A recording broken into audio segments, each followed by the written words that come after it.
Hello दोस्तों, मैं Ramhit right way chemistry के यूट्यूब चैनल पे आप सबों का स्वागत करता हूँ। आज के क्लास में बिलियन चैप्टर के अगले एनसीईआरटी लेक्चर पे हम लोग डिस्कस करेंगे और आज का लेक्चर होगा हमारा नॉर्मलिटी, जिसको नॉर्मल सांद्रता भी कहते हैं, के साथ साथ आज के लेक्चर में हम लोग डिस्कस करेंगे प्रति मिलियन भाग को पार्ट पर मिलियन, जिसको सिंबॉलिक रूप से पीपीएम कहते हैं। तो आज आपने समझ लिया आज के क्लास में हम लोगों को डिस्कस क्या करना है। चलिए अब बिना समय गंवाए हुए बारी बारी से इन सब टॉपिक को हम लोग पढ़ते हैं, देखते हैं कि इसमें किस प्रकार के टर्म हैं और यह किस प्रकार से हमारे लिए और हमारे एग्जामिनेशन के लिए हेल्पफुल हो सकता है। तो बहुत ही आसान सा टॉपिक है, ज़्यादा कुछ है नहीं इस टॉपिक के अंदर और ईजी वे में इसे समझ सकते हैं। अच्छी बात यह है कि नॉर्मलता और मोलरता को आगे चल के रिलेट करके इसके टॉपिक को कंपटीशन के एग्जामिनेशन में भी पूछे जाते हैं, जिसे आप इजी वे में सीख सकते हैं। तो ध्यान से एक एक टॉपिक को देखिए, समझिए, सीखिए। टॉपिक है सबसे पहला नॉर्मलता। नॉर्मलता का दूसरा नाम, इसी को हम आप लोग नॉर्मल सांद्रता के नाम से भी जानते हैं, यानी इसे हम आप लोग कह सकते हैं नॉर्मल सांद्रता।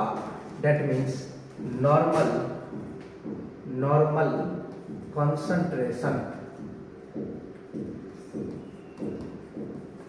नॉर्मल कंसंट्रेशन कह सकते हैं। ठीक है, तो देखते हैं नॉर्मल सांद्रता या नॉर्मल कंसंट्रेशन होता क्या है। कोई भी हम विलयन लेते हैं, पहले सबसे पहले तो डेफिनेशन ही देख लेते हैं। किसी विलयन के प्रति 1 लीटर किसमें, तो भाई आयतन में उपस्थित विलय के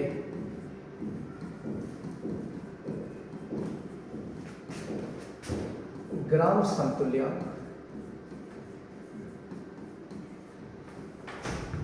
संतुल्यांक को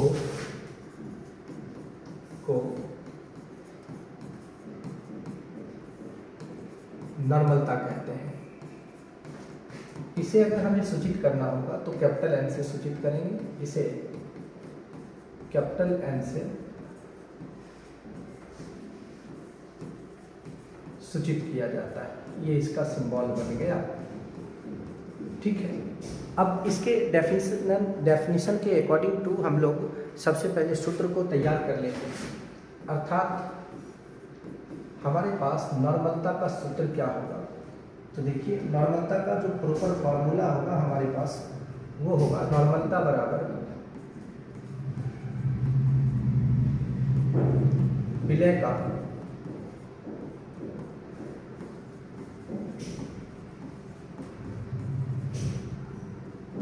ग्राम संतुल्यांक बटा भी विलयन, और विलयन का आयतन जो होगा वो किस में होना चाहिए, तो भाई लीटर में होना चाहिए। भी विलयन लीटर में, बहुत सिंपल सा कंसेप्ट है। तो हमारे पास अब एक टर्म यहाँ पर ये आ गया कि विलय का ग्राम संतुल्यांक ये कैसे कैलकुलेट होगा, और इसी को हम लिख सकते हैं जिसका भी ग्राम संतुल्यांक निकालना है उसके दिए गए भार में तुल्यांकी भार से हम भाग दे देंगे। तो यहाँ लिख लेंगे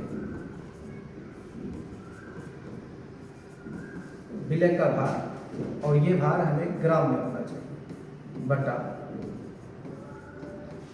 कौन सा भार, तो भाई मेरे तुल्यांकी भार का होल बटा भी विलयन, विलयन का आयतन। और विलयन का आयतन जो हो वो ml में अगर कन्वर्ट कर दें तो डेफिनेशन तो कहता है लीटर में चाहिए, तो हम ml को 1000 से डिवाइड करके लीटर में लगे हाथों कन्वर्ट कर देंगे। ऑलमोस्ट नॉर्मलता इक्वल टू, इसे हम लिख सकते हैं विलय का भार बटा कौन सा भार, तो तुल्यांकी भार गुना 1000 बटा भी विलयन, और विलयन का आयतन किस में चाहिए, ml में चाहिए ना। ऐसे करके आप नॉर्मलता को फाइनली कैलकुलेट कर सकते हो। लेकिन रही बात, क्या सर बार बार हम इतना बड़ा लंबा चौड़ा लिखेंगे? नहीं सर, इतना लंबा चौड़ा लिखोगे तब तो बहुत समय लगेगा। तो हमें नॉमेरिकल्स बनाते समय केवल इसके सिंबॉलिक टर्म को उपयोग में लाना है। विलय के भार को हम x मानते आए हैं शुरू से, तुल्यांकी भार को हम e मान देंगे, गुना 1000 बटा v बिलियन का आयतन, और वो आयतन किस में होना चाहिए? तो ml में होना चाहिए, इन ml कर देंगे हम, ठीक है।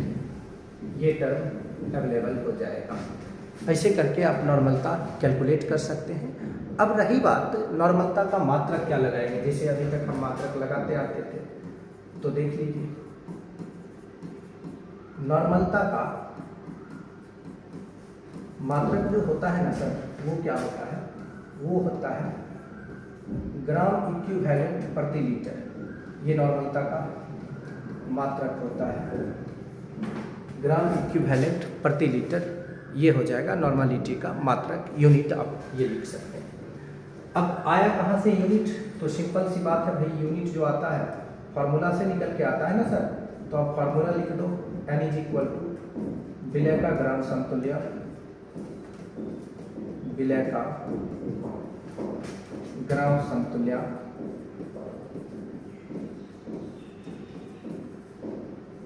बटा भी बिलियन का आयतन, और आयतन का मात्रक लीटर में हो रहा है। ऑलमोस्ट इसी को आप लिख सकते हो, normality is equal to gram equivalent प्रति लीटर, और normality is equal to gram equivalent per litre. इस फॉर्म में या लीटर इनवर्स के फॉर्म में भी लिखा जा सकता है। तो आपने अभी देखा नॉर्मलता और नॉर्मलता का मात्रक। इससे संबंधित थोड़े बहुत बातचीत और हम लोग करेंगे नॉर्मलता से रिलेटेड, फिर और आगे बढ़ जाएंगे ना। तो नॉर्मलता क्या है? नॉर्मलता क्या है? तो बहुत सिंपल सी बात है कि हम 1 लीटर बिलियन लेंगे, ये 1 लीटर बिलियन हो गया, और इस 1 लीटर बिलियन के अंदर, 1 लीटर बिलियन के अंदर जो भी विलय का ग्राम समतुल्यांक होगा ना, जो भी विलय का ग्राम समतुल्यांक होगा, उसी ग्राम समतुल्यांक को हम क्या कहेंगे? नॉर्मलता कहेंगे, ठीक है ना। तो चलिए अब इससे थोड़ा और आगे बढ़ते हैं, आगे के टॉपिक को डिस्कस करते हैं। नॉर्मलता से संबंधित 1-2 बातचीत और हम लोग करेंगे। जैसे कि अभी तक हम लोग बातचीत करते आए थे कि कोई भी चीज़ ताप में परिवर्तन के कारण परिवर्तित हो जाता है, तो क्या नॉर्मलता ताप में परिवर्तन के कारण परिवर्तित होगा? तो हम सबसे पहला पॉइंट यही लिखेंगे, भाई मेरे तू यहाँ साथी से इधर उधर नहीं उछलने का, ठीक है ना। हाँ, और आराम से टॉपिक देखने का। तो नहीं भाई ये नहीं चलेगा, ये ठीक है। नॉर्मलता ताप में परिवर्तन के कारण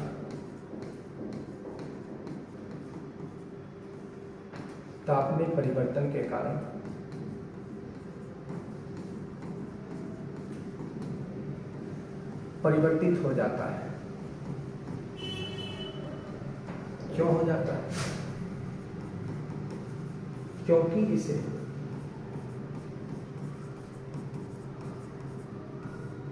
आयतन के सापेक्ष व्यक्त किया जाता है ना। बिल्कुल सही बात है सर। जिसको हम आयतन के रिस्पेक्ट में रिप्रेजेंट करेंगे वह ताप में परिवर्तन के कारण परिवर्तित तो होगा ही होगा। अब इस बात को दिखाने के लिए normality is equal to gram equivalent upon भी कर लेते हैं। तो जैसे ही भी आ गया हो गया, तो देख लो 2 अलग अलग ताप पर 2 अलग अलग आयतन पर, तो 2 अलग अलग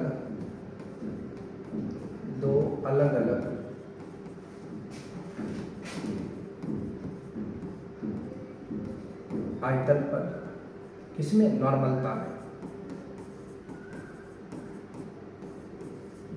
में संबंध है। लेकिन ध्यान रहे आयतन अलग अलग है, यहाँ पर विलय का मात्रा अलग अलग नहीं होना चाहिए।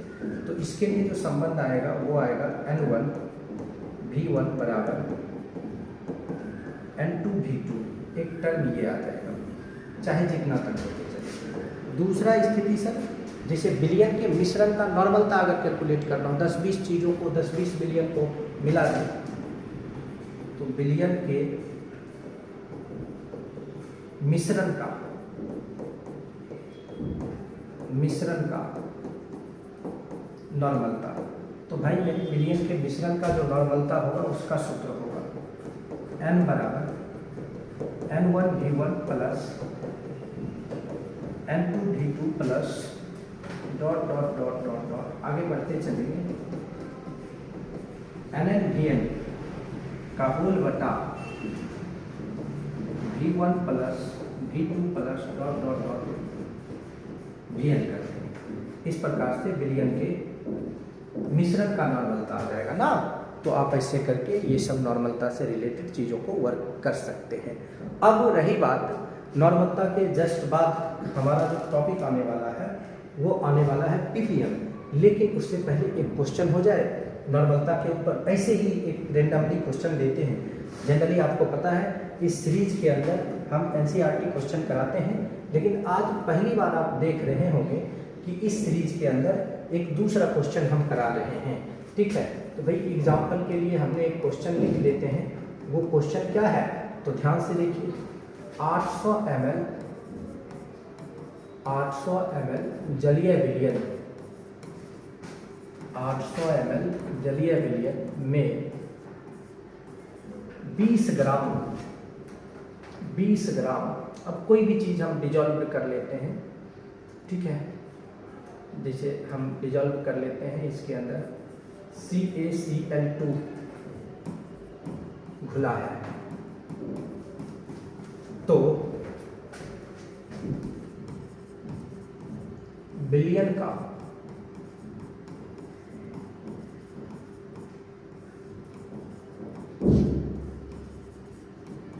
नॉर्मलता ज्ञात करें। CaCl2 प्लस जल और ये सब मिल जाएगा तो क्या बना लेगा सर, ये सब मिलने के बाद बिलियन बनाएगा। प्रॉपर बिलियन का जो आयतन है वो 800 ml है और इसके अंदर जो विलय घुला हुआ है वह विलय 20 ग्राम है। अब देखिए नॉर्मलता हमें कैलकुलेट करने के लिए कहता है, तो नॉर्मलता का सिंपल सा फॉर्मूला है आपके पास x/e गुना 1000 बटा v इन ml। नहीं सर, यही सिंपल फॉर्मूला है। तो v भी है, x भी है, अब e चाहिए तुल्यांकी भार। तो देखिए हमें जिसका तुल्यांकी भार निकालना है उसके अनुभार को हम सबसे पहले कैलकुलेट करेंगे। कैल्शियम 40, क्लोरीन 35.5 होता है, 2 क्लोरीन है तो 0.5 और 35 71 हो जाएगा। बटा या तो हम कुल धनावेश से भाग दे देंगे या कुल ऋणावेश से भाग दे देंगे। बहुत आसान काम है। पहला एलिमेंट देख लो, इसका वैलेंसी +2 है और क्या वो कैल्शियम है, ये वो कैल्शियम है, मतलब +2 को 1 से गुना करो 2 होगा, तो 111/2 ये इसका इक्विवेलेंट वेट आ गया। अब हम सभी वैल्यू को इसमें पुट कर देते हैं सर। वैल्यू ऑफ x 20 है, इक्विवेलेंट वेट हो गया 111/2 गुना 1000 बटा कितना सर 800। अब फाइनली इसको थोड़ा और हम सॉल्व करेंगे और लिख देंगे नॉर्मलिटी बराबर 20/111 ना, 20/111 गुना 2 गुना 1000/800। अब इसको आप इजी वे में सॉल्व करो। 0 0 कैंसिल, 0 0 कैंसिल, 2 दूना 4, भाई यहाँ 2 आ जाएगा, 2 से ये भी कट गया, यहाँ 50 हो जाएगा। तो बचा क्या, बच गया 50/111। आई होप कि आप इसे डेसिमल में कन्वर्ट कर लेंगे और जैसे ही डेसिमल में कन्वर्ट करेंगे हाँ उसका आंसर आ जाएगा आपके पास ग्राम इक्विवेलेंट प्रति लीटर। जो भी होगा वो डेसिमल में आपके पास प्रॉपर कैलकुलेट होकर आ जाएगा। तो चलिए अब आपने देख लिया नॉर्मलिटी के ऊपर इस प्रकार से प्रश्न होते हैं। आगे हम बढ़ते हैं और आगे के सिचुएशन को और डिस्कस करते हैं, देखते हैं कि किस प्रकार के प्रश्न इसके ऊपर आने वाले हैं। जैसे कि नेक्स्ट टॉपिक है हमारा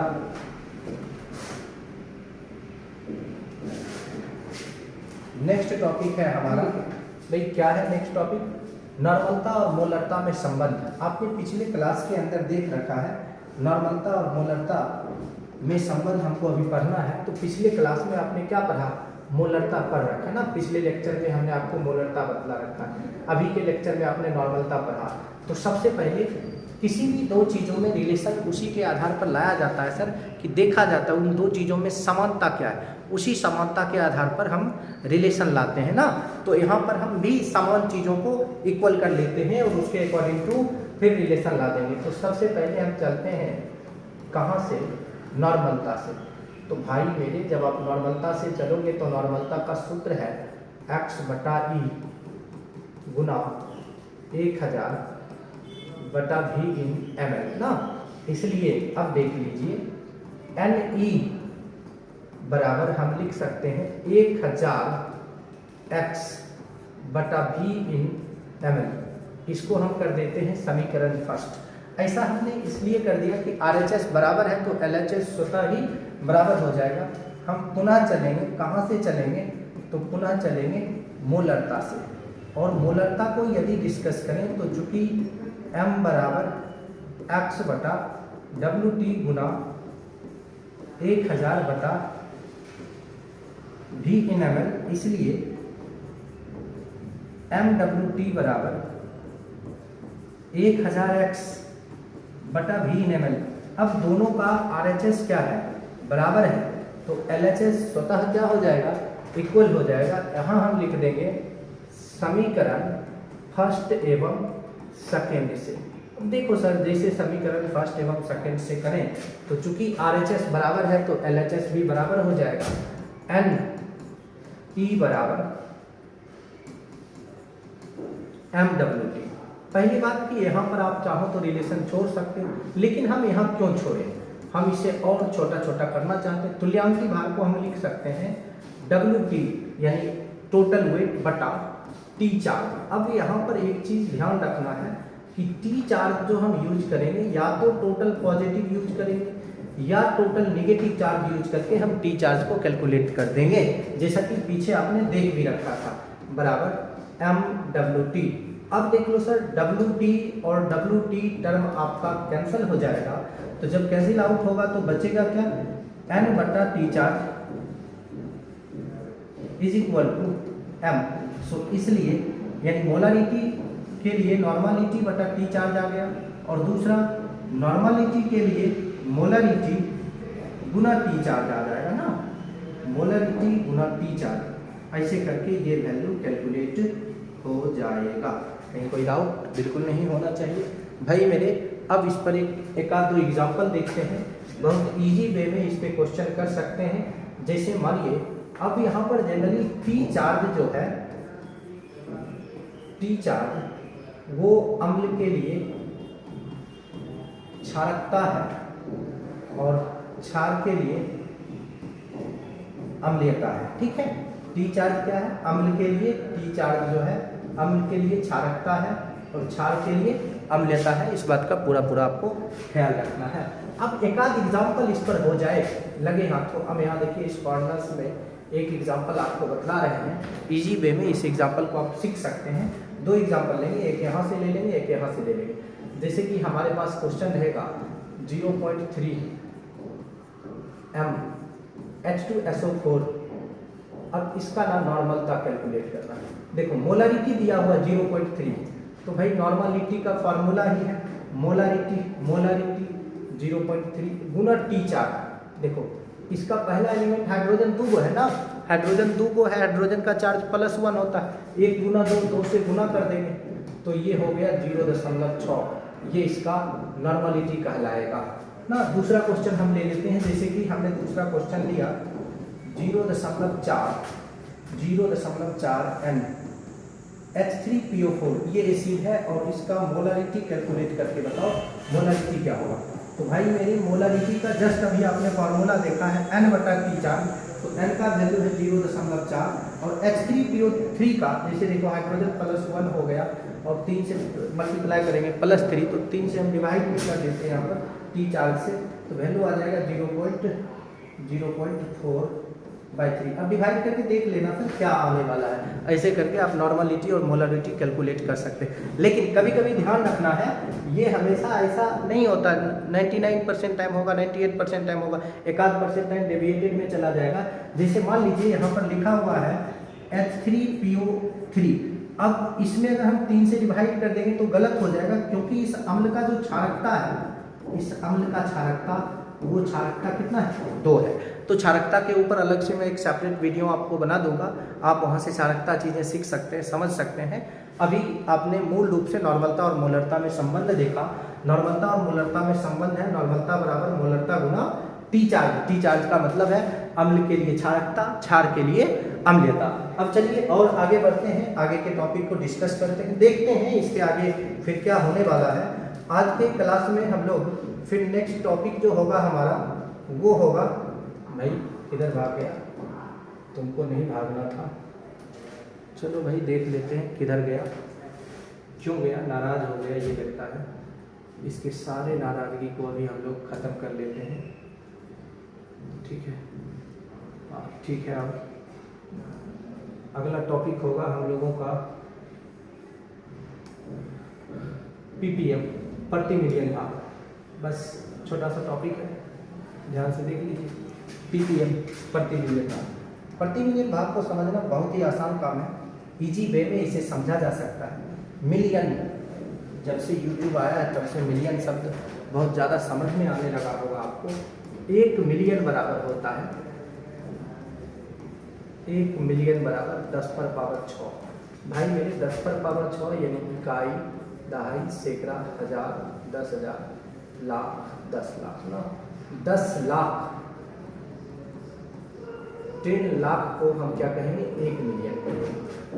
जब कभी भी बहुत अधिक मात्रा में विलायक हो और उसमें विलय का थोड़ा बहुत मात्रा घुला हुआ हो, जैसे मान लीजिए कि आपके घरों के ऊपर जो टंकी लगा हुआ है उस टंकी में 1000 लीटर पानी है और 1000 लीटर पानी में गलती से 50 ग्राम चीनी गिर गया, मीठा हो जाएगा ना? बहुत मीठा हो जाएगा। बहुत नहीं भाई, बिल्कुल नहीं।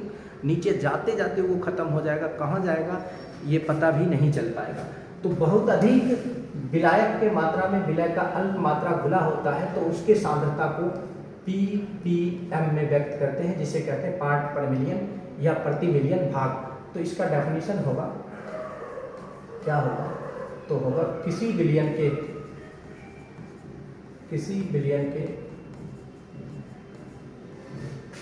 प्रति 1 मिलियन, प्रति 1 मिलियन भाग में उपस्थित किसके? विलय के भाग को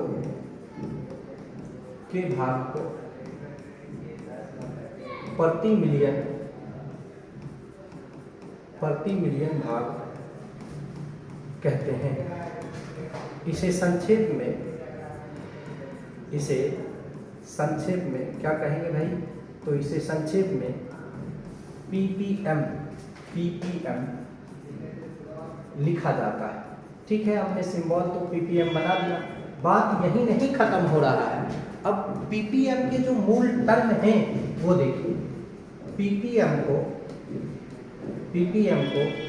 आयतन बटा आयतन या द्रव्यमान बटा आयतन या द्रव्यमान बटा द्रव्यमान के रूप में